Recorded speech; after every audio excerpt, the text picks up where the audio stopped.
Hello and welcome everyone to a big day for Fogbound League. This is our upper bracket, round one, game three.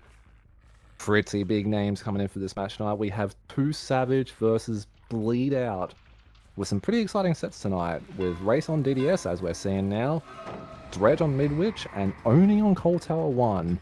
We have our first chase starting over here at Water Tower with a nice early tag onto our Jake, and I'm joined in once again by my amazing co-caster Telesto. Hello there, good sir. How are you feeling today, and what are your thoughts about our matchups today? Hello there, Ghosty. It is very good to be back. I'm quite excited for this match, actually. I'm very interested to see how these two teams will go up against each other. It should be a pretty exciting night for us tonight, especially since I believe this is our last match of our upper brackets, and we've had some really nice early tags for our killer. With this far in the game and no gens popping yet, Chase being taken around Wagon does read it back towards Shack, so playing very safe at the moment. Not cloaking, so it gets the pallet break of Shack for free. The dreaded Shack at 5, our poor survivor players that would probably be crashing out right now. It is okay, it's a good resource to use, especially if the chase does get extended to this point like it is. So overall, Bleedout survivors are doing very good with this early chase. Extending it for quite some time. We have some really good patience here. Do we get our tag though coming around the water tower? No, with a short swing. Okay, we're kind of cooking at the moment. Really putting up a strong start. And I don't know, Talissa, if you know too much about these teams, but as far as I know, we have some titans among us at the moment. No pun intended, very sussy comment, but with our first tag coming through, what do you think about this performance so far? Killer doing some really nice movements. Not a bad first chase, but the survivors are playing quite strong at the moment, getting all reset as well. Personally, I think that for these first few hits and that chase were very good plays by the Wraith. Although I think we're about to see an interruption on a very high progress gen, which could set the survivors back a decent amount.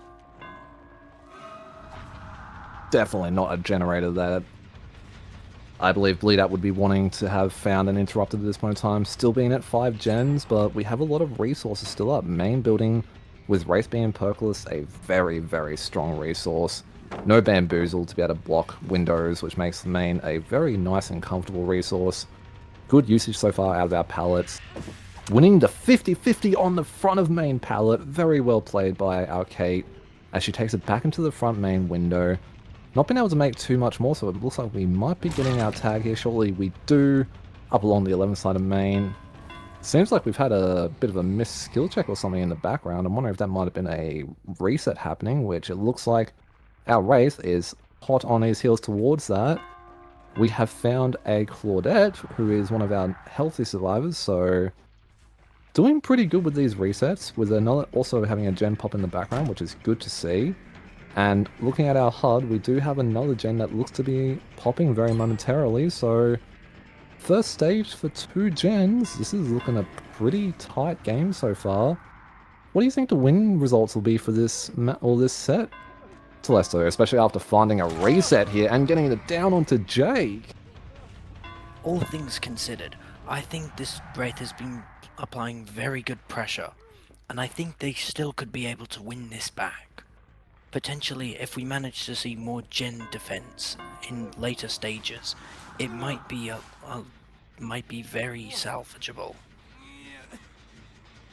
Very good comms, I believe, with that. If we do see some more gen defense, it'll be nice, but that one generator is getting very close to being completed. Wraith is going to have to definitely go kick that, but in saying that, we've had a bit of a rough death being close to that one gen, so death looked very close to a very high progress gen. Probably not what Bleedout are wanting at the moment.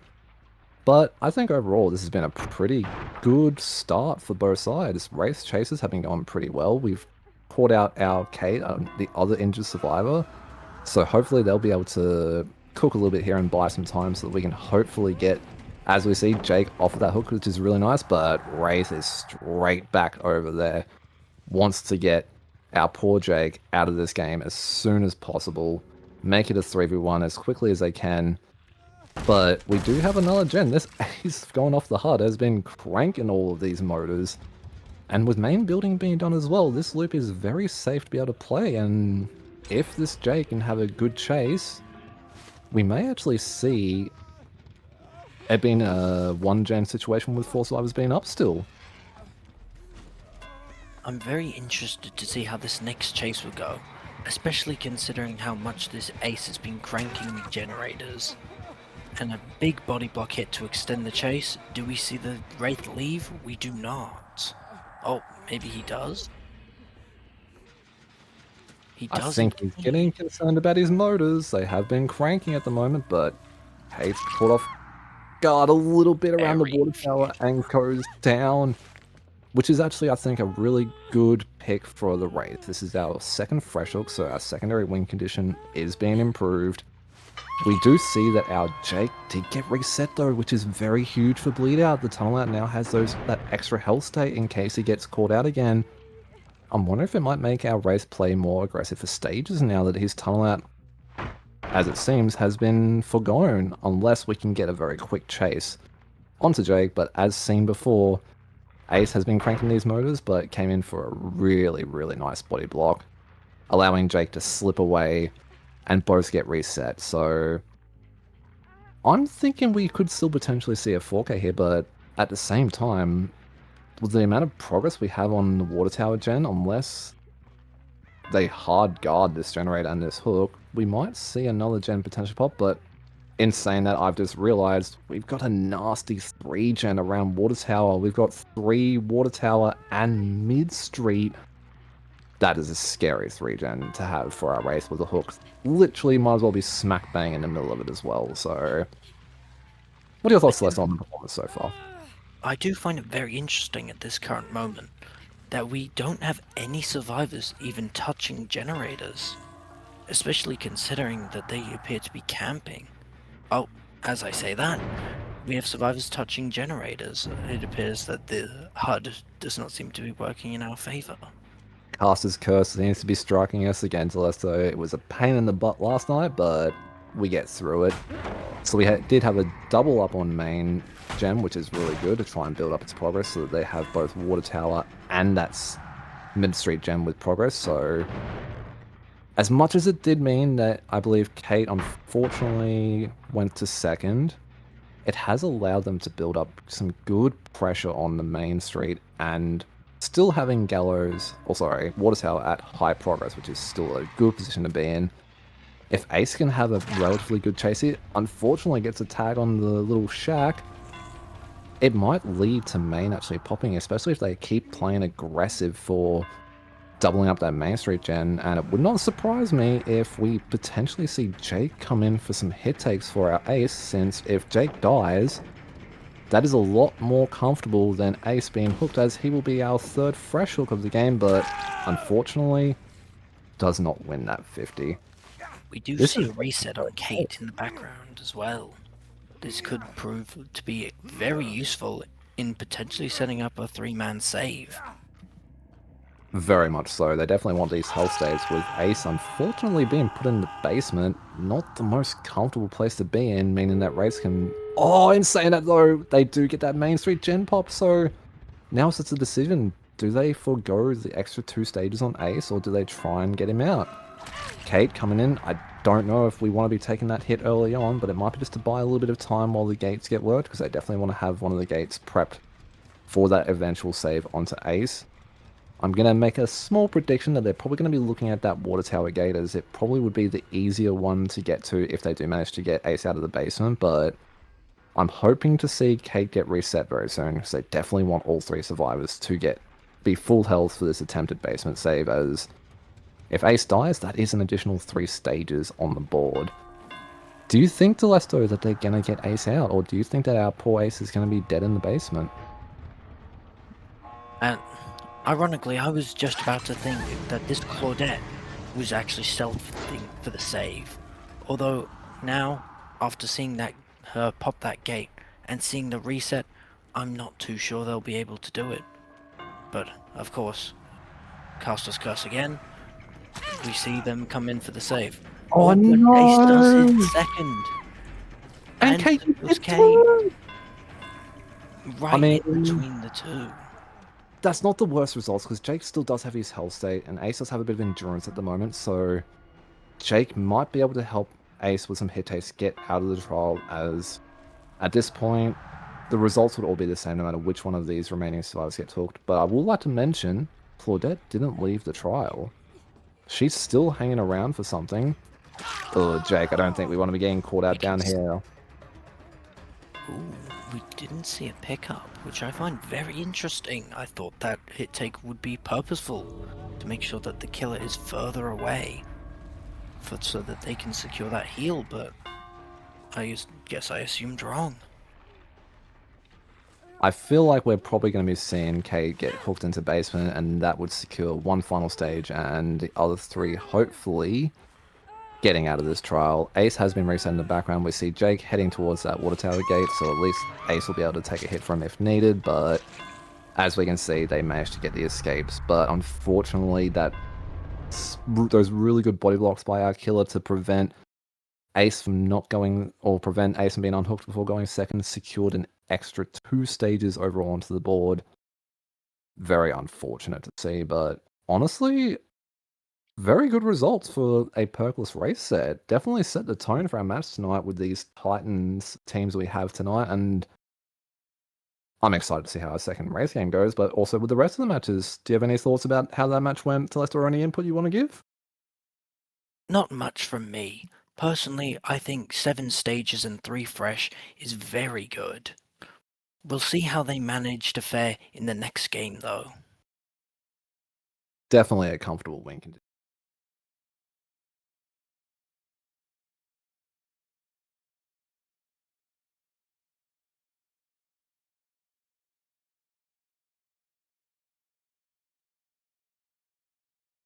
Welcome back, everyone. Thank you for holding out for us for that short intermission. We are on to our second game of our first set for our final upper bracket games for our Season 1 of Fogbound League. 2Savage versus Bleedout, and Bleedout are now on the race with a 7-stage 3 fresh from memory win condition, which is a pretty good result for our first game. I'm back with Telesto, my favourite, what would be the word, documentist for DBD, our resident loved person. Welcome back to Lesto. What are your thoughts about this match? Do you have any predictions coming up about how things will go?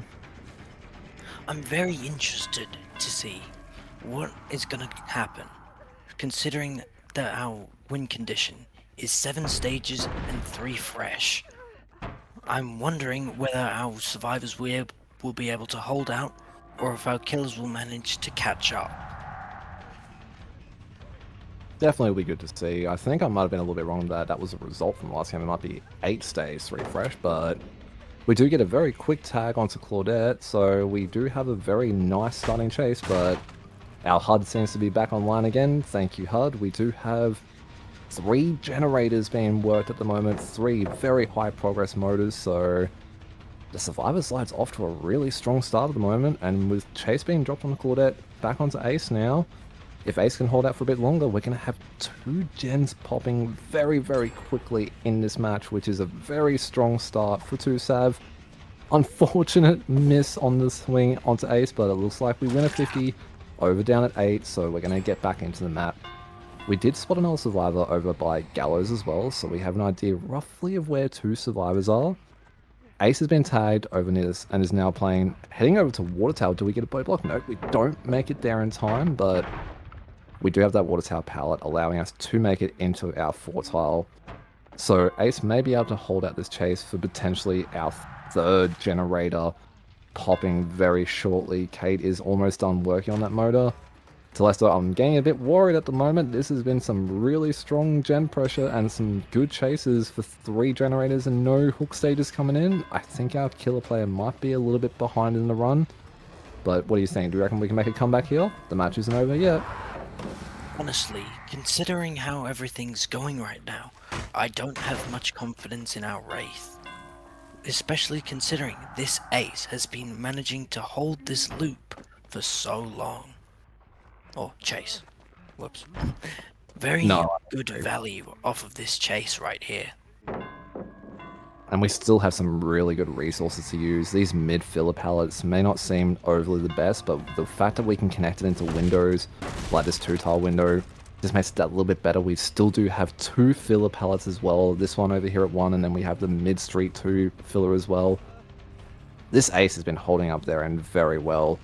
Really extending these chases, and as we can see, we have another motor that I believe potentially might be getting doubled, so this is looking very tough at the moment. It might be a pretty rough win. I was wrong. It looks like they were just incredibly too close gens. We've had a double gen pop, so we are at endgame with no hook stages on the board. And Claudette's now here to hit take for the ace. This is problems. The team can literally just let this ace chase their life, and if they die, it still doesn't matter. They can all just leave. This is, I think, very unfortunate, and now we have even more hit takes coming in for the ace. 2Savage are really firing on all cylinders in this match, and they definitely want to secure this first set. This has been a blitz of a game, like, and I thought that a recent 7 minutes is all I can expect. West's game was a fast game, but where was there any gens in this game? Like, where did all these gens go? They've been flying left, right, and center. I do find it very interesting that we never really dropped chase with this ace. Although, considering that Wraith is an M1 killer, with not a decent amount of movement, we see a quick nod of approval. Finally being able to down the ace. A few little cheeky dump techs as well. And gets the ace back up. This is really not looking good. I feel like this ace has definitely been our MVP for this match, holding the chase for this long with fairly minimal hit takes from the rest of the team. They definitely want to try and get him out. The MVP must live, and as much as we can tell, our win condition has been met. I believe that we're going to be looking at a 4 out here, an unfortunate 0 hook stages on the board, a very rough game for our Wraith. But honestly, well played by 2Savage. A very, very strong performance for their first game on Survivor, and yeah, that was a blinding fast game. Celeste, I don't really think I have too much more input to give unless you have any final words for this set with how fast it went. The sad thing about Wraith is that he sort of relies on slowdown perks, and since Fogbound Season 1 is basically built upon the idea of no perks, I think that Wraith specifically would really struggle. But all in all, I think the Survivors played really well, and I have to agree with you on that ace being the MVP of the match.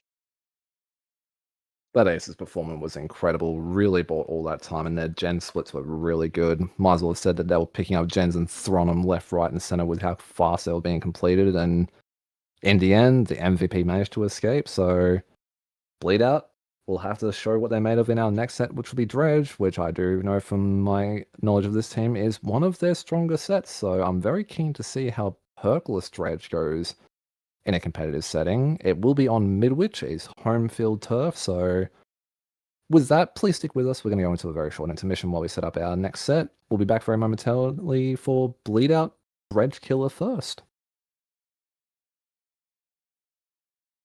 Hello everyone, welcome back to Fogbound League, Season 1, Upper Bracket Round 1, Day 3.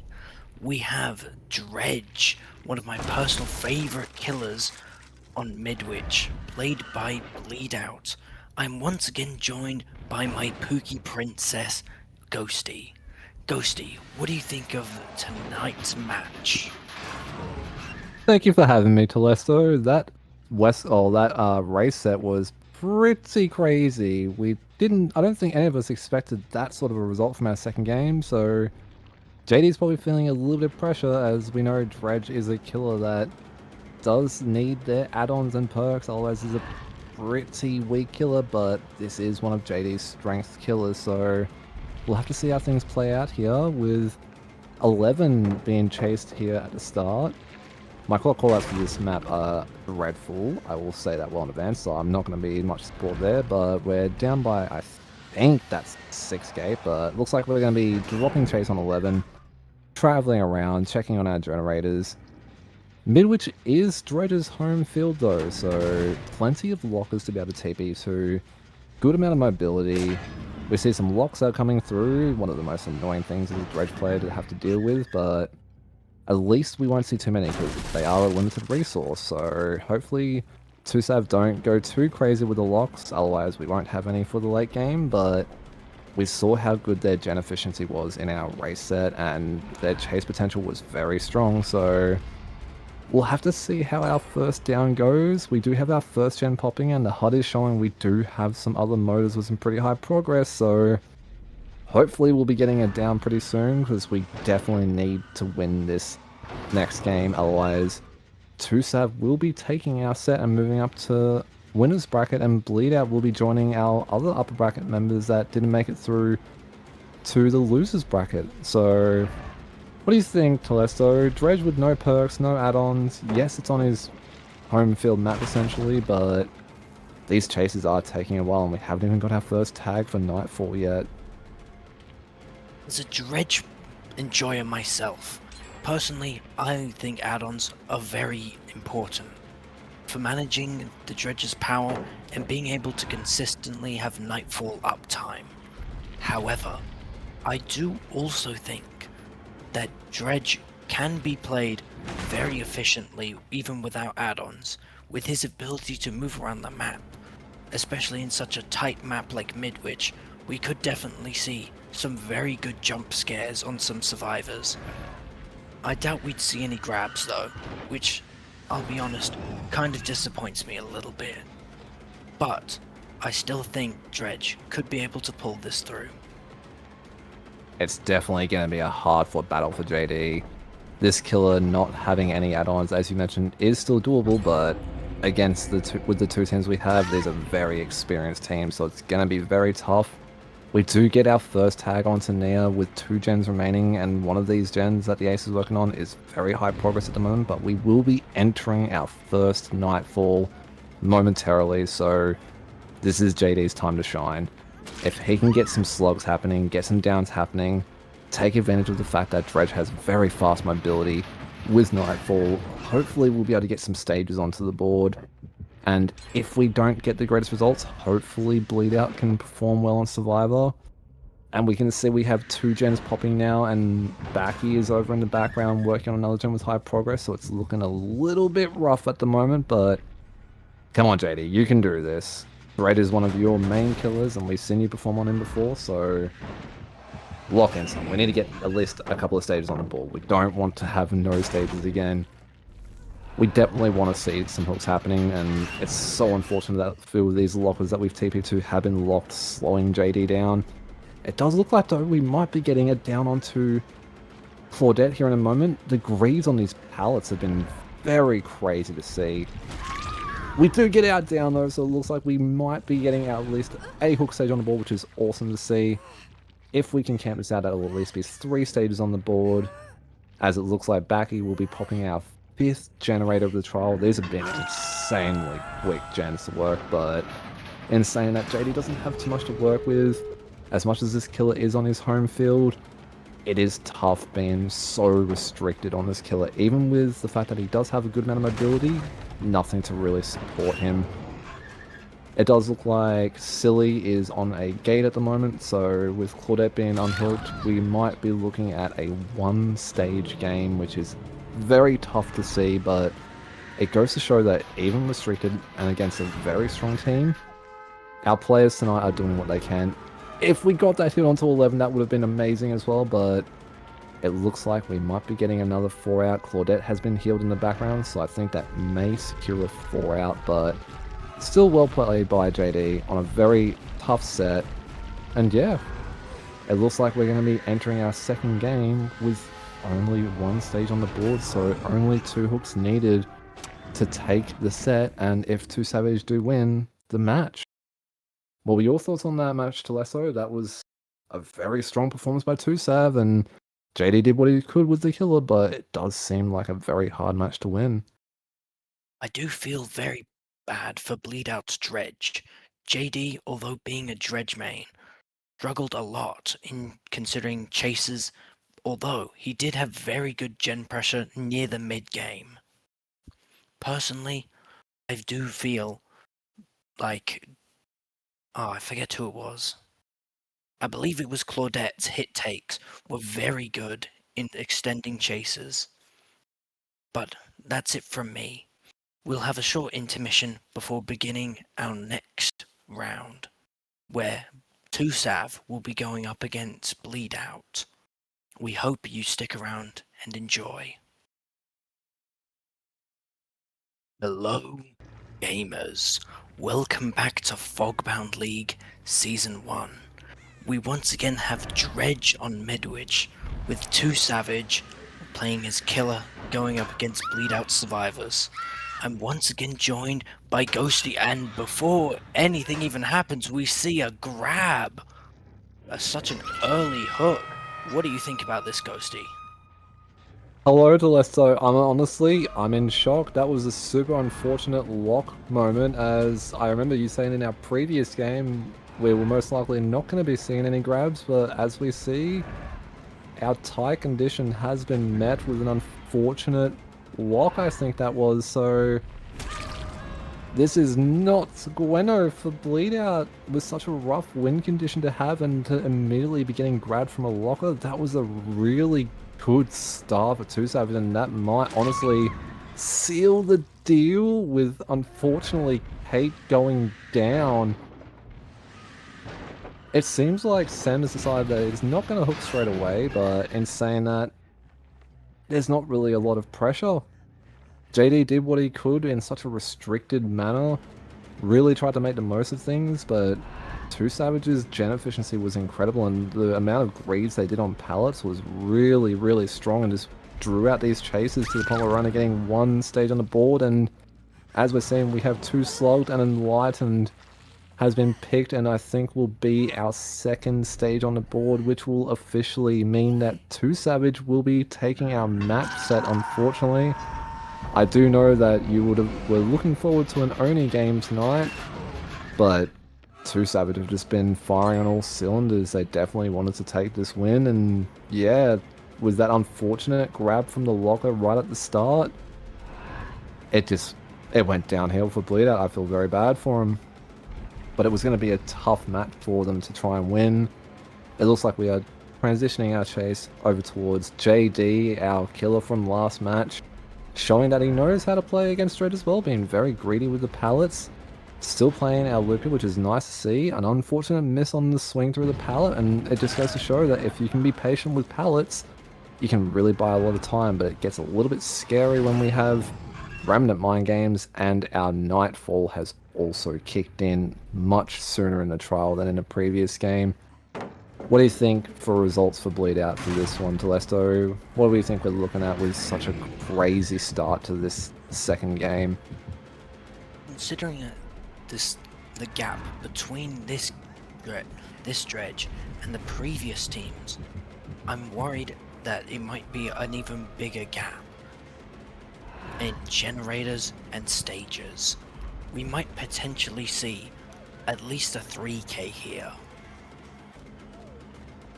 Definitely can see that being on the table with what looks to be our Claudette, our, at the moment, Tunnel Out now in chase. Kate coming in with a very nice hit take to make sure that Claudette has a little bit more time.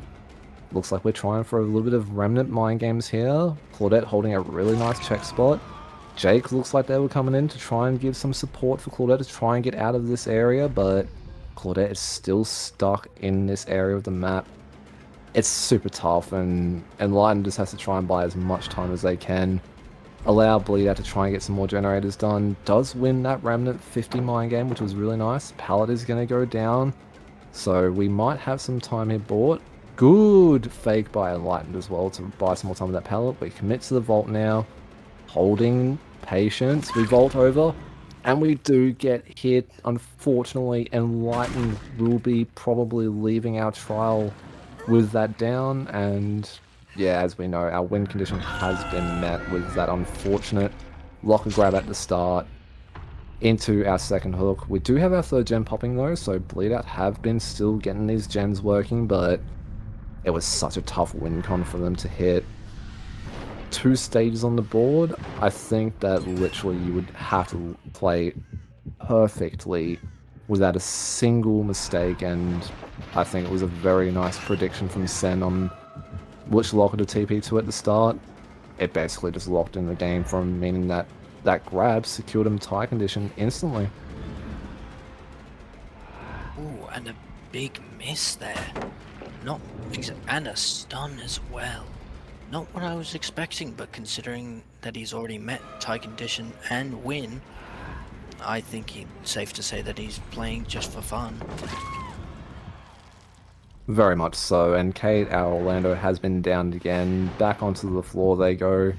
It looks like we're going to be looking for some more slugs, try and deny that last gen popping. We do have, I think, a little bit of progress on our library generator, but I don't know if that's our only gen with progress at the moment, and it looks like Sen will be heading back towards the Kate to potentially get our second fresh hook on the board. No, actually, opting to maybe look around and try and get some more slugs happening. Looks like Sen might be opting to try and maybe get a 4K at 1 gen remaining, if not, maybe at 0 if they can somehow sneak through another generator. But it's going to be tough since there's only 2 survivors that are able to work generators at the moment. And if they want to get Kate back into things, one does need to rotate for that pickup. Doesn't look like they've rotated, they're looking at gens probably more at the moment, so Kate will be our second fresh hook on the board, meaning we're at 4 stages. This has been tough though. Definitely not what I was expecting from tonight's matches, but at the same time, we do have 2 incredibly strong teams playing for us tonight. They've done what they can. 2Savage has shown that they've definitely been putting the work in, and there's a reason they are known to be who they are. Oh my god. I never would have thought I would have seen a survivor hop into a locker against a dredge. I wouldn't have been surprised if Sen did a little bit of a funny and just TP to that locker just for funnies. That would have been very hilarious. Although, oh, and we do see the pick off of the hook. I'm very excited to see if we can pull off a 4K here, which would be a stark difference to the 1K. No, sorry, not 1K, 1 stage that we got last game. Another thing to note to Leicester, we're on our second Nightfall as well. Definitely Dredge's strongest moment is during Nightfall, and the more of them you can make without having access to stuff like Malthinker's Skull, the Dole to extend the duration of it, or I don't remember the other add-on that you would have that gives you increased Nightfall charges per hit. I'm sure you would know which one I'm talking about, being a Dredge gamer yourself. That's the one. It does make Nightfall a lot more trickier to get up and running, but we've seen that even without the support of those add-ons, you can get it activated, and with Nightfall up, you're in Dredge's realm at that point. Very mobile around the map, fast locker teleports. It does also make you harder to see, and being on Midwich, Dredge's home turf, it does make things difficult. I was looking at potentially seeing a second stage there, but just in the nick of time, we have a save. Although it does appear that we are tunneling, so potentially Jake is our new tunnel out for our 4K. Oh, that was an unfortunate miss on the Remnant play there, but we do not make it to the window vault. Were you thinking that was close to hitting there? I've been tagged a few times by Dredges that pull off those really big lunges with the Remnant. I don't really think I'm that good with the Remnant 50s. Me neither. Although I play Dredge quite a lot in pubs, at least, I barely ever win my Remnant 50s. It's only happened to me quite a few times, so seeing Remnant 50s pulled off here, although that unlucky one, is very interesting to see.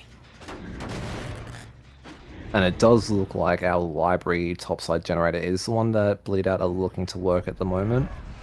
I'm interested to see if we do have any other gens being looked at or worked on, but I think for the time being it is mostly just the library they're looking at trying to complete. If they manage to get a few survivors out, that would be amazing to see, but from our HUD, as we can see, our third Nightfall is triggering. Having these injured survivors to help build it up and these quick tags has been very helpful to keep Nightfall going. It's almost, in my opinion, the same thing as having the Dole add-on to increase the duration of Nightfall. And as we can see with that Killer Instinct, we do have 2 survivors working the library here to try and get that gen completed to at least make it a 4K0, which is still a commendable result for Bleedout in this set. I believe this is actually one of their usual sets that they play, and they're still showing that they can make things work against the Dredge, but with such a hard win condition, it was going to be rough for them, but they're still giving a performance, still trying to get some survivors out hopefully, and if we have another generator being worked on, we might still at least see a 4K0. JD also performing very well, showing that not only can he play the killer, he's also good at combating our Fog monster. I do really, really want to see our 4K now. And hopefully we might even see our 4th Nightfall. That would be really nice to see and show that you definitely don't want to be injured with Dredge, but also even without the support of the add-ons, you can get multiple Nightfalls cooking with good gameplay and making sure that everyone's remaining injured. And Sen has shown that even with nothing, this killer can do some stuff and is a bit of a fearful killer to verse. We do have him on his home field that he normally has played on at least, so at least he has access to the lockers all the way around the map and a small map to be traveling around. But as much as a 4K would be great to see, I generally think that we can at least make it a 4K0 at least. If we are back on that library generator and if it's being worked still, there is gen regression limits, so there's only so many times that Sen can kick that gen before it just can no longer be regressed. And as we said in our previous castings, try kicks without anything like Call of Brine, Eruption, or Scourge hooks like Pain Res, it doesn't really bring the gens back down that much if you can get back onto them quickly. Jake now playing a 50-50 at this tile, but does not win it, so we'll be on the ground again, and with Jake being on second hook, our second survivor might be dying momentarily, so we'll be down to a 2v1 at 1 gen remaining. We do have at least 2 hook stages on each survivor still remaining before they're out, so they do have a little bit of wriggling room. And I think, unless that was a crow, we did see a survivor ducking away from that library gen, so they are still trying to get some progress on it.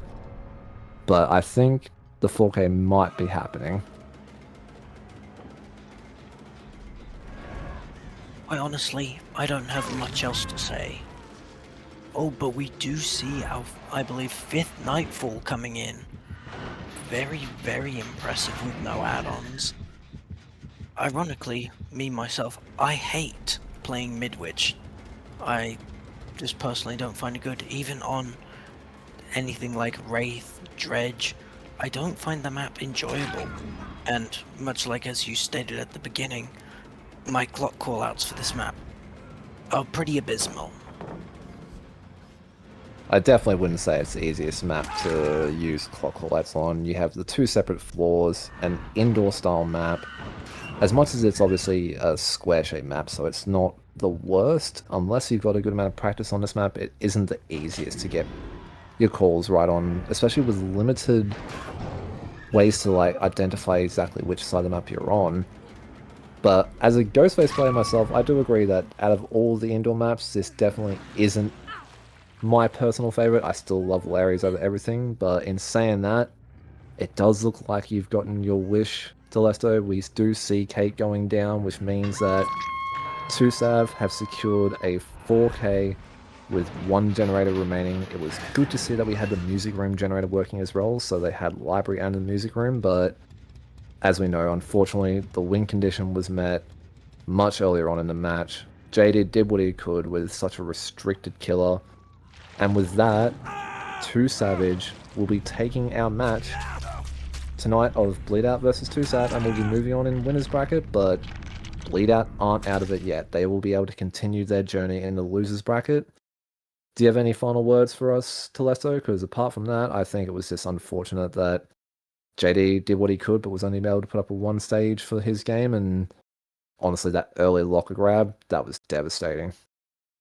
Not much to say from me. I do agree with you that that locker grab early on provided so much value into setting the tone for the rest of that round.